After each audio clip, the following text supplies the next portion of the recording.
ప్రియమైన దేవుని జనాంగమా, డిఎల్ మోడీ గారి గురించి మనము చూడబోతున్నాము.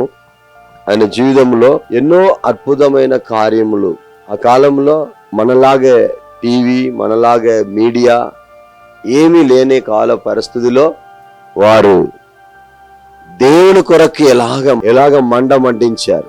ఆయన గురించి చెప్పాలంటే ప్రార్థన వీరుడు. ఆయనకు ఒక మీటింగ్ లో వెళ్ళి అందులో ఎవరైనా మారు మనసు పొందకపోతే, ఆయన మీటింగ్ లో ఎవరైనా దేవుని యొక్క తప్పిక దాహం కలగకపోతే, లేకపోతే ఆయన మీటింగ్ లో సేవకి సమర్పించకపోతే ఆయన ఏం చేస్తారంట, అడవిలోకి వెళ్ళి, దూర ప్రాంతంలోకి వెళ్ళి 3 రోజులు ఉపవాసం ఉండి కన్నీరు కాస్తారు.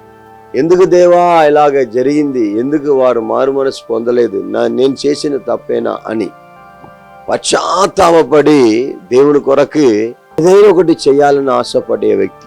అంత ఆత్మలు దాహం కలిగి ఉన్నారు కాబట్టి ఆయన దేవుడు వాడుకున్నారు. ఈ రోజులో మీరు కూడా ఆత్మ దాహం కలిగి, మీరు ఒకవైపు చదవలేదు, స్కూల్కి వెళ్ళలేదు, మోడీ లాగా మీరు కూడా సోదరం ఎక్కువ చదువుకోలేదు, లేకుంటే చదవలేదు అనుకుని ఉన్నారా? దేవుడు మీకున్న దాహం, మీకున్న పిలుపు, దేవునికి మీ మీద ఉన్న తలాంతులను తెలుసుకొని దేవుడు మిమ్మల్ని ఆయన రాజ్యం కట్టడానికి కొరకు వాడుకుంటారు.